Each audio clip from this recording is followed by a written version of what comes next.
Hey, it's Bobby Bones with some exciting news. Open booking is here for the Top Shelf Country Cruise, setting sail February 2026 aboard the luxurious Celebrity Reflection. Spots are filling up fast, so book your stateroom today or sign up to become a lineup insider to receive the final lineup 48 hours prior to the public. Don't miss your chance to make February 2026 unforgettable. Visit TopShelfCountryCruise.com. That's TopShelfCountryCruise.com.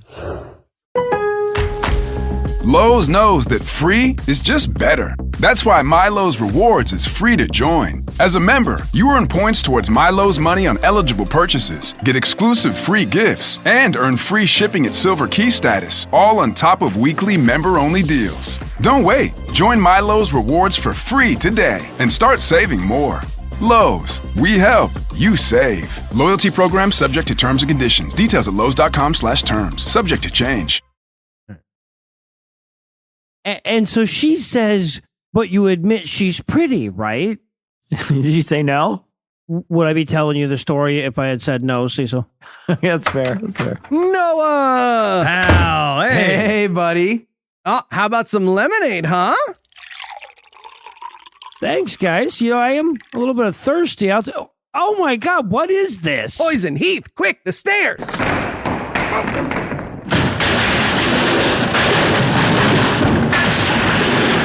Tom, the gun. Guys, what was... Guys, wait. Guys. Tom, will you stop? What the hell? What the hell are you doing? We wanted to check and see if Noah was Rasputin. Why would you want to check for that?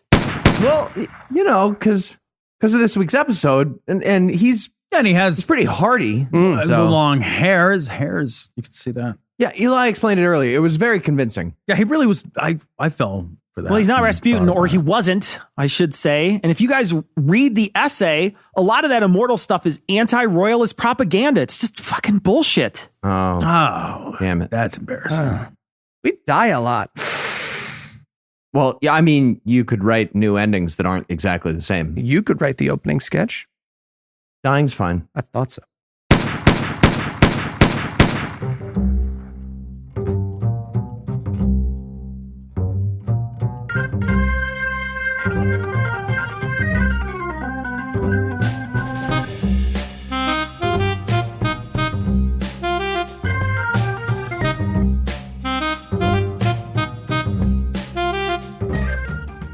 Hello and welcome to Citation Needed, the podcast where we choose a subject, read a single article about it on Wikipedia, and pretend we are experts, because this is the internet and that's how it works now. I'm Cecil, and I'll be organizing this hit squad. But it wouldn't be a squad without my high-priced assassins. Introducing first two guys who know how to pick their poison, Tom and Heath. Okay, but who doesn't pick the iocane powder? Any other answer is inconceivable. Inconceivable. Yeah, and according to Fox News, we're dealing with a planned war in Asia. I'm told that's a bad idea. You don't want to get involved. And two fellas for whom the term shoot up has wildly different meanings, Eli and Noah. Okay, Cecil, I offered to suck your dick way before I got on the horse, so don't make this about my habits. And look, and if I only liked heroes, it would be sexist, Cecil. So, folks, normally I had some joke about how Eli would kill someone for you if you give us enough money or something, but I'm actually going to be serious for a moment. 3 people on this show make their living doing shows like this, and Tom and I, well, we may have to start making our living at this sooner rather than later. So if you like this show, we would ask that you go to patreon.com/citationpod and donate on a per episode basis. Even $1 is worth a lot to us. We put a lot of work into this, and we would really appreciate your support. And if you are a current patron, we want to thank you for that support. Plus, Kenneth Copeland is worth $750 million. So they can get with the program, people. You know what I'm saying? $750 million. That's a lot of millions. There's too many millions. And with that out of the way, tell us, Tom, what person, place, thing, concept, phenomenon, or event will we be talking about today? Today, we'll be learning about a man whose central claim to fame appears to be being difficult, but not impossible to kill. That would be famed charlatan Rasputin. And Noah, are you ready to tell us how the Etruscans somehow produced Rasputin? Is that where we're going? Tom threatened to eat me if I didn't delete that part. And did I eat you? Nope. So who was Rasputin? What? Grigory Yefimovich Rasputin, or Nailed it. bunch of Cyrillic shit, was born in the small Siberian peasant I was waiting to village. see. I thought you were going to read that. I have been waiting since I read this essay. Like, go after it. Pretty sure that says Grigory Yefimovich Rasputin. But anyway, he was born in the small Siberian peasant village, Pokrovskoye. Man, Pokrovskoye crushing we're it. going with. In January of 1869, his dad was a farmer who also worked as a government courier. His mother was pregnant. Pretty much forever. Rasputin was the only one that's 8 kids in his family to survive past early adolescence.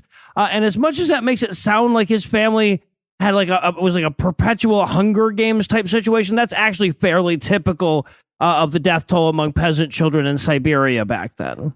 Young man, you are not leaving this table until you absorb your brother's life essence. I gotta say, if I have to listen to one more screaming fucking YouTube idiot, none of my kids are gonna make it past adolescence. Hey, Tom, we should be grateful for YouTubers. Without them, who would us podcasters have to look down on? Mimes? I don't know.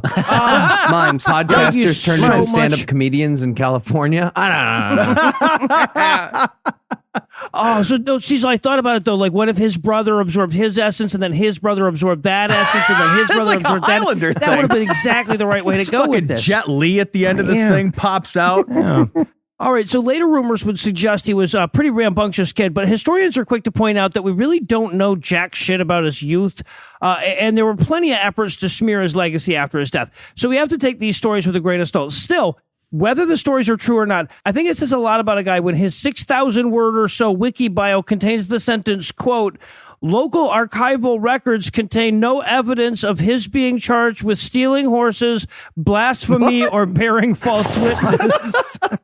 Okay, but that archive, it's just a yak in a snow fort. I mean, still though, like technically true. It's just a weird thing to say. I just gotta point out that by that logic, like the local archival records then implicate him in all the crimes they didn't just name. Right? Yeah, right, exactly. Cyber stalking well, sure. Jesus. All right, so in 1897, at the age of 28, Rasputin found religion and left Pokrovskoye on pilgrimage. Now, the sources diverge on why exactly he left. Some say it was a genuine religious conversion involving a vision of the Virgin Mary. Others say he was escaping punishment for his role in a horse theft. Well, that's from a regional archival record, not local. Yeah, no, he doesn't know what the fuck he's talking. That one was a bit of a yik yak, actually. Nice. Now, others point out, though, that one does not need a fucking reason to leave a Siberian peasant village other than leaving involves not being there anymore. But whatever the reason, he takes off on pilgrimage at the age of 28, dragging along a pregnant wife and an infant son. Honey, I swear, the Virgin Mary isn't prettier than you. It's a religious thing. I saw her tell me. All right, so he goes and he visits this monastery on pilgrimage, and he returns a changed man. He becomes a vegetarian, he swears off alcohol, and from the wiki, quote, prayed and sang much more fervently than he had in the past, end quote. What? Yeah, it seems like a weird scale to measure a person by. Anyway, it's at this point that he takes up his new job as a Strenik, or holy wanderer. Apparently, this is a job you get just by walking around and saying you have it. Okay, so the first podcaster, cool. Yeah, pretty much. Yeah. And as near as I can tell, that's also the only job responsibility you have, too, is walking around and saying that's your job. You just tell people, I'm holy. He traveled around and sang more, but he only sang Holiday Road, so it got annoying really quick, man. Super annoying. Love that song. No matter how many Freebird requests, he turns them all down. He's like, no, No, it's absolutely Holiday not. Road. Oh, well, that's Again, a terrible ridiculous. song. Okay, so by the turn of the century, Rasputin has managed to scrape together a small circle of loyal acolytes who, appreciate the fervency with which he prays, and he starts holding a Sunday service in his dad's root cellar. Yeah, they called him Parsnip Brown. They could have gone with Pastor Stony Smell. All right, that's pretty good. Of course, he's not officially a representative of the Eastern Orthodox Church, which actually kind of says something about the guy, because that's a fucking weird religion, and they wanted nothing to do with this guy. They were like, you know what, we'll mix our bread and wine and spit together and call that communion, but we're not fucking around with Rasputin. Are you kidding me? So his makeshift little church becomes the subject of suspicion and hostility in the local village. Rumors start cropping up that he has a cult and that female followers are required to ritually wash his nude body before the prayer meetings. Okay, but in fairness, Our Lady of Sponge Bath over there sounds like it has infinitely more bathing than your average cult. So like, that's something. And infinitely more bathing than your average orgy. So, well, right. Yeah. Well, no, there were also rumors of wild orgies. And while it's entirely possible that this is just like, you know, a village church spreading rumors to undermine the competition, very similar rumors would follow Rasputin all the hell way to St. Petersburg, 1,800 miles away. So odds are pretty solid he was running a weird fuck cult. okay, but is there even any other reason to have a cult if it's not Right? a weird fuck cult? Jesus. No, built there's right not in. actually. If you don't fuck in your cult, you end up with the Jehovah's Witnesses, and nobody wants that. No, that's true. You're right. When there's a cult fucking orgy, is there etiquette on everybody like takes a bath first? How does that work? There better be. I don't know. I'd like to know. Anyway, I'd like to know. I think it's an Pass important. around the communal baby wipes. Is that? I'd like Martha Stewart to do an episode on that. Interesting. Anyway, one way or the other. I want to fuck Martha Stewart in an orgy at a fuck cult, is what I'm saying. 2 votes. Anyway, one way or the other, sex cult or no, Rasputin got a pretty solid reputation. The thing about being a religious leader is that religion is all bullshit. So basically anybody who can bullshit well can get a good reputation at this. Right? So that has a habit of fucking up, though, the official bullshitters who are trying to enforce specific bullshit. But Rasputin was charming and seemed authoritative. So no amount of Orthodox Church denouncements of him were going to stop people from flocking to him. And once the church saw that, they realized that they really had no choice but to throw an arm around him and welcome him into their fold. Now, he never held an official position within the church, but most of the local church authorities eventually came to tolerate and even support him. Cool. Yeah. Today we call that Republicaning. Yeah, sure do. Or homophobia. Yeah. Synonyms. Tomato, tomato. Yeah, synonyms. Now, among the church leaders he won over was a dude named Feofan of Poltava, who is, among other things, the occasional confessor of Tsar Nicholas II and his wife, Tsarina Alexandra. And Feofan is so impressed with Rasputin that he invites him to come stay in his St. Petersburg home. He takes Feofan up on the offer and quickly starts to ingratiate himself with the local aristocracy. How much shit did Tsar Nicholas need to confess that his confessor was like, yeah, I'm going to need a day off from this. I got to get help. God damn it. He must have run across Catherine's horse-based activities in the stable. Now, there's some disagreement historically as to how and when Rasputin met the Tsar and Tsarina, but this is citation needed. For the purposes of this episode, I'm an expert, so I'm going to go with the funniest version and act like it's undisputed. Thank you, Noah. I support you. I support you. Figured you would. And that version is that as he's bouncing around high society in St. Petersburg, he learns that the Tsar's eldest son is a sickly kid with a bleeding disorder. And around that same time, Rasputin develops a magical holy ability to heal specifically bleeding disorders and begins spreading rumors to that effect around town. It was a good skill. It's also funny to think that the kid's bleeding disorder was that is just occasionally he shoot blood everywhere like a pop mosquito. That's funnier too. All right. So, but regardless of how it comes about, Rasputin becomes the official healer to the Tsar's hemophiliac son, Alexei. And while Rasputin didn't actually have any miraculous healing powers, all he had to do was better than the doctors of 1907.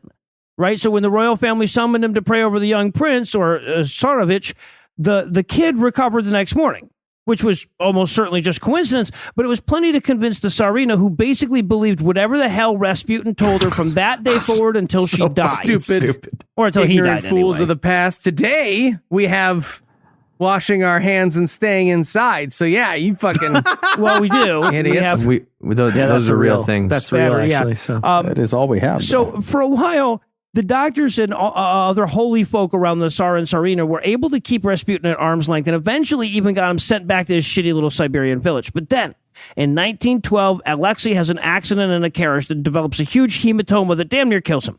So the doctors go to work. They're not having much luck because medicine was still going to suck for quite a while yet. And so the Tsarina ends up sending a telegram to Rasputin asking him to pray for the kid. Rasputin famously sends back this reply, quote, God has seen your tears and heard your prayers. Do not grieve. The little one will not die. Do not allow the doctors to bother him too much. God just sent me some bleach and a black light. I'm right on the way. I'm on the way. Like all Rasputin's superpower at this point is to be like, keep him away from the doctors that will bleed him. He's a hemophiliac. That's just, that is his superpower. Don't bleed the hemophiliac. Exactly. Yeah, so after she gets the reply, she dutifully sends the doctors away. A couple days later, the bleeding stops. And historians have proposed a lot of explanations for this, but let's be clear. It is not in need of explanation. Now, history doesn't record all the times he prayed for the kid and the bleeding didn't fucking stop. Right. Coincidence is plenty enough to explain this. That being said, some have proposed that sending the doctors away may have saved the kid's life. Given the timing and state of medical science, it's entirely possible that they would be like, well, they probably wouldn't be bleeding him, but they might be using aspirin on the hemophiliac. Right? That would fuck him right up. It's also possible that a bunch of doctors poking around at him just scared the fuck out of him and stressed him out. But like I said, it's also possible that he just got better because that's what people do every time except the time they die. Yeah, and Russian medicine then and now was just punching you in the face with a handful of leeches. So, And how the Russian people miss the leeches of yesteryear, let me tell you. Well, that's so soft. Yeah, I don't think we can say a fucking thing about it, though. But regardless of the explanation, Rasputin's ticket was punched. He moved back to St. Petersburg, where the Tsar gave him the job of lampadnik, or lamplighter. So basically, his entire job was to make sure that the holy lamps in front of the religious icons in the palace didn't go out, and then see to it that if they did, someone else lit them back up. What? Okay, hold on. So Sputnik means spotlighter? Is that I don't know how that would work? Okay. This feels like I've seen it. Now I later. want to know what a Boslighter is.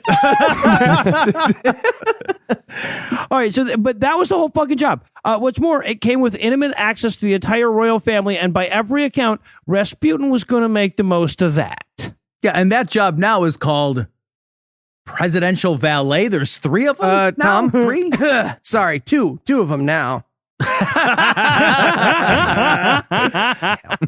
well, we've written Putin enough in this essay to get a cabinet job with Donald Trump, so stick around. Find out what happens next.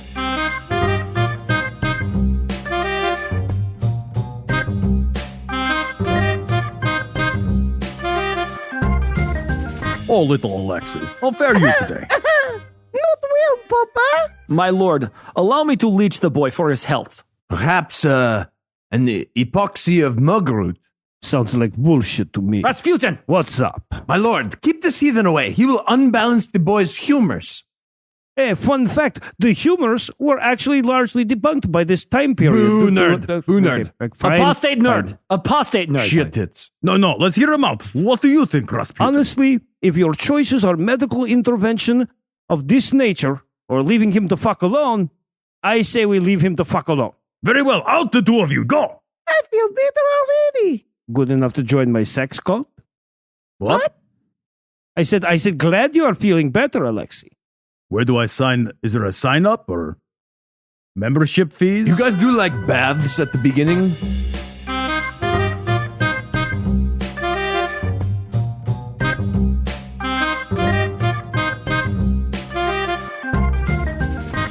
When last we left off, Rasputin scored a sweet essential job during an economic crisis. What was his podcast called? Yeah, right. All right, so Rasputin has cemented himself as the prince's personal miracle worker.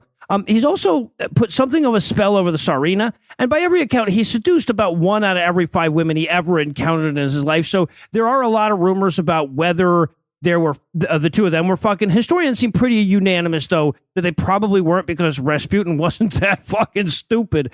But regardless, he had a lot of sway over her and over the Tsar. And everybody knew this, and he knew everybody knew this, so he made the most of it, often taking bribes in the form of cash or sexual favors to put a good word in with the royal couple. Okay, that'll be 200 rubles. Will that be ass or check? Yeah, exactly. Now, needless to say, the Russian Orthodox Church was not a fan.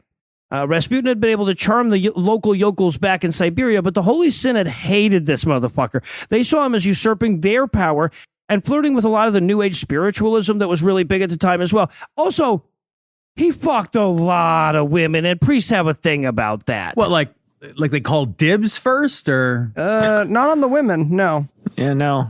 yeah? No, yeah, they have a thing about fucking women, I should say, yeah. So they were pretty much constantly accusing him of religious heresy, of rape, of everything that you could think to pin on him. And at the same time, rumors were being circulated about him fucking the Tsarina. Okay, but she is a grown-up. Touche, Rasputin. Touche. Yeah. I'm a priest. Now, at the same time, the Russian economy has fallen apart, right? They're trying to maintain a modern military without a modern industrial base, and the only way to do that is by amassing debt. Yeah, glad Russia learned that lesson early. Yeah, us too. Yeah, glad we did too. Yeah. They're trying to modernize, but that shit costs money. Their population's too spread out, too uneducated, and they're trying to cling to this antiquated ass system of feudalism. So one way or the other, this country is doomed, right? Probably would have fallen apart even if World War I hadn't broke out, but then World War I broke out and accelerated the process. Okay, so what I'm hearing from Noah is we need a world war. Who are we thinking? Belgium? Belgium seems like a good bad guy for this one, right? We could go with Belgium. That's great place to start one anyway. Yeah. So in a fun little live by the sword, die by the sword moment, Rasputin takes a shit ton of blame for all these titanic economic and industrial forces. Right, he rose to power because he happened to be the one that said amen most recently when the kid recovered. But now that same before, therefore, because fallacy says he showed up in the royal court right before the economy went to hell and the war broke out. Therefore, it is his fucking fault. And suddenly an awful lot of aristocrats and religious leaders think that the country would be doing great if it wasn't for that damn Rasputin. So they decide to kill him. Oh, man. Remember when we killed people for making the Dow go down? Remember that? Times.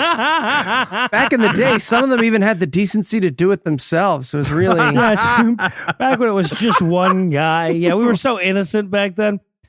All right, so the first assassination attempt comes in 1914, right before the war breaks out. A peasant woman stabs him in the stomach at his house in Pokrovskoye, and this almost does the trick. He's seriously wounded in the attack, but after the surgery and a little recovery time in the hospital, he's back at work lighting those lamps or making other people do it.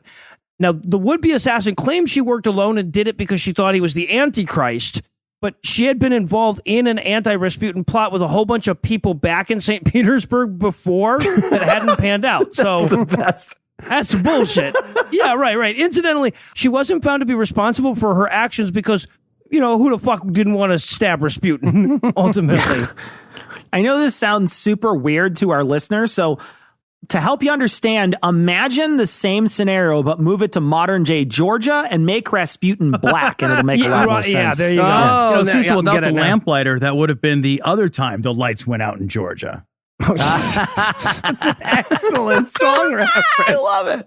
Nailed That's it. phenomenal. All right, so when that didn't work, few nobles hatched a plot to take Rasputin out themselves.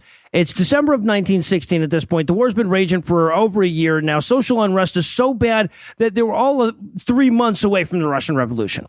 And part of the reason, by the way, is that the people running the country are so fucking stupid that they think that they can halt imperial decline by killing the jackass mystic who reads the Tsarina's horoscope wrong. Okay. In fairness, that was Marianne Williamson's campaign slogan, what you just said. Yeah, that is really stupid. Our current method involves, let's see, 2 fingers, 2 ears, and a rousing rendition of la la la la la la la. Yeah. So, Yeah. killing it. All right. So 3 conspirators are involved. Felix Yusupov, future husband of the Tsar's niece and longtime rich guy's kid. Jared Kushner, got it. Yep. Oh, yeah, actually. You got Dmitry Pavlovich, Grand Duke, and guy who salivated when you rang a bell. Sarah Huckabee Sanders, got it. Yep. And Vladimir Purishkovich, a right-wing politician and ultra-nationalist anti-Semite. Anybody else in the administration got it? I gotta really set you up for that one. As a gimmick, layup. All right, so the three of them get together and lure Rasputin to Moika Palace, this ridiculously huge residence of the Yusupov family. Okay, Epstein goes to the palace. Got it. Yep. And at that point, you feel like the job's done, right? You've lured the guy you want to kill to the palace that is yours, where he is surrounded by no one but you and your co-conspirators. They probably had this feeling like, we're pretty much there. But it turns out that Rasputin was unusually hard to kill. Oh, okay. Never mind. Analogy breaks down. Epstein was real easy. All right. So according to Yusupov's later retelling of the story, they show up at the palace around midnight with the promises of some booze and a fuckable lady or two. But first, they sit down to tea and cakes, which seems like weird pre-orgy food to me. But I guess when you're an aristocrat, who the hell knows? What's your Can preferred we talk pre-orgy about food? the etiquette of these situations a little bit more? Like, are you Food's going weird, too. like chicken wings? What's your preferred? Yeah, I could do wings. Wings is a bad idea. I would say boneless. I'd say boneless. Because then you got Oh, yeah. wing sauce on your fingers. You're the villain of the no, order. You got to go No. boneless. You don't want to compete. Sticky. Boneless, you go with don't knife wanna- and fork. No. You don't want to start sticky. Okay. So, but Rasputin's tea and cake are laced with cyanide. So they all eat the cakes and they sit back down and they wait for him to die, but he doesn't. Instead, he asks if they have any wine. So they poison some wine and give him to that. Jesus, And then he drinks 3 fucking glasses of the poisoned wine and still refuses to die. It feels like wasting wine to poison it, right? If the first batch didn't, maybe even a waste of poison. Like, this is obviously At this point, yeah, right. Both? Yeah. Right. So, so Yusupov and the conspirators head upstairs, talk this shit out, and ultimately they land on just shoot the motherfucker, right? He's in their house. So they no doubt have a long no, you shoot him conversation before it's decided that Yusupov is going to pull the trigger. Pavlovich gives him the gun. He heads downstairs, says, "Hey, would you look at that over there?" And then he shoots Rasputin in the chest. Jesus. Rasputin crumbles to the ground. Yusupov says, "Yep, dead. No reason to check for any breathing or anything. I'm sure one bullet is plenty. No need to be wasteful." we should check. Yeah, they should have used poison bullet. No, that wouldn't. He has 3 or 4 poison bullets. He's like, let me get some more of that wine. It's like, shoot me again. That was really good. Yeah. It's like they're trying to conserve this for like later assassinations. Like, I don't want to use too much. It's just, All right, so but killing him, apparently, that's only half the plan. They still have to cover up their crime because the Tsarina is going to be pissed. So the guy out of the three of them that looks the most Rasputin size tosses on his hat and his coat. They drive over to his place. They make a big show of going inside and leaving the hat and coat and shit, hoping that people report that they saw Rasputin return that night. Yeah, weekend at Bernie Getz's was not a fun movie. I'm telling you, he was here. He even said his usual, you doing Rasputin stuff. Rasputin stuff is my favorite stuff. Yeah, right. Strange how the same number of people left that showed up, but yeah, okay. Anyway, so with this masterful ruse taken care of, they head back over to the palace to dispose of the body. Problem, of course, is that it's still breathing and running around and shit. Yusupov goes back down to the basement to grab an ankle and get the saw in or whatever, when suddenly Rasputin leaps up and attacks the dude. Yes. Then he hauls ass out into the courtyard, yelling back about how he's going to tell the Tsarina on them. So he gets a couple dozen yards out to the courtyard before he collapses into the snowbank because, alive or not, he was still shot in the chest and poisoned that night, right? Jesus. So Pereshkovich follows behind him. He shoots his slow ass a couple more times, and then he makes sure, like he puts one right between the eyes. The three guys wrap up the body in cloth, drive it to the Petrovsky Bridge, and drop it over the side. But in the stagecoach, Rasputin bolts up wearing a hockey mask. Yeah, right. So despite the clever subterfuge with the hat and coat, rumors of Rasputin's death are circulating even before they find his body. In fact, apparently a cop showed up with 2 soldiers to investigate the sound of gunfire, and Pereshkovich talked openly about the murder, but asked them not to tell anybody about it. All right. It's like being an aristocrat in Russia was like being white in Georgia, apparently. So his body was found a few days later. no more than a few 100 feet from the bridge that they dumped him over. By then, a lot of rumors had developed about how he was killed and how many shots and stabs and shit it took. So the wiki article spends a weird... How many poison cakes does it take to kill Rasputin? Yeah, right, exactly. How many licks in the head does it take? Yeah. But what I love, though, is that the wiki article spends a weird amount of time pointing out ways in which his body had not been mutilated because of all of this. For example, this whole section concludes with this sentence, quote, some later accounts claim that Rasputin's penis had been severed, but Korosotov, the dude who did the autopsy, found his genitals intact, end quote. What? The people in his sex cult should have just taken it as a trophy they could mount, you know? The guy comes out of the autopsy room. His dick is okay. 2 hours later, it's got a suction cup on the base of it. It's a whole thing. All right, so Rasputin was buried on January 2nd in a small ceremony that was attended only by the royal family and a few of their intimate friends. Notably uninvited were Rasputin's wife, his kids, and his mistress. What? Because, apparently they were too lowbrow to be at a funeral with the Tsar and Tsar. That's fair. That's fair. If you had to summarize what you learned in one sentence, Noah, what would it be? Wesley was probably just overthinking it with the iocane powder, honestly. Are you ready for the quiz? I've always been ready for the quiz. All right, Noah, if you had to kill A, how would you do it? Okay. A, No. B, This is totally worth it. C, Nope. or D? Okay. That joke was definitely worth playing all the way out, Eli. I reject the premise. Where would I even get a poisonous fleshlight? That doesn't even make fucking sense. Oh, Jesus Christ. What part would you poison? All right. Rasputin was assassinated, but he nearly lived to die another day. Why did the assassins ultimately succeed? A, the poison was from Russia with love.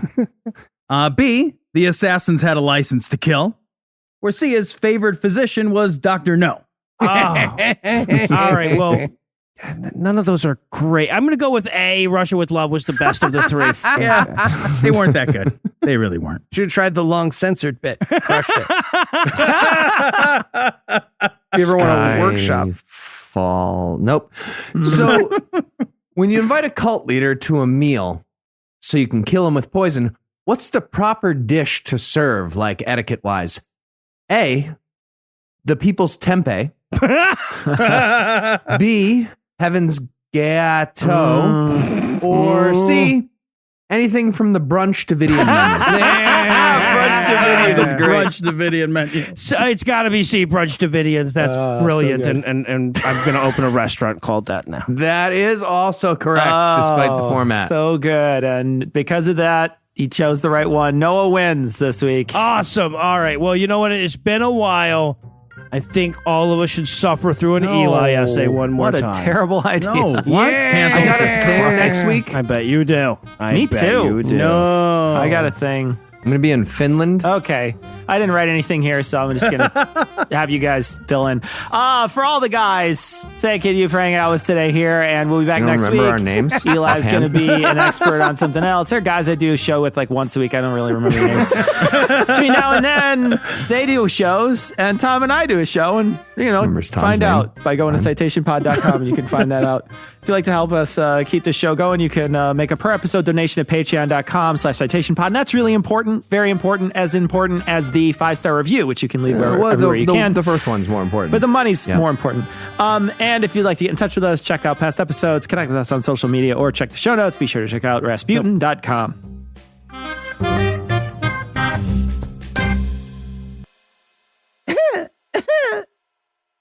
My boy, how do you feel? Better, Papa, and all thanks to Rasputin. I hope you will protect and reward him. Right, yes. About that is... Papa killed me. Yeah, right, but a bad economy, it also has casualties. I'm sure you understand. Okay.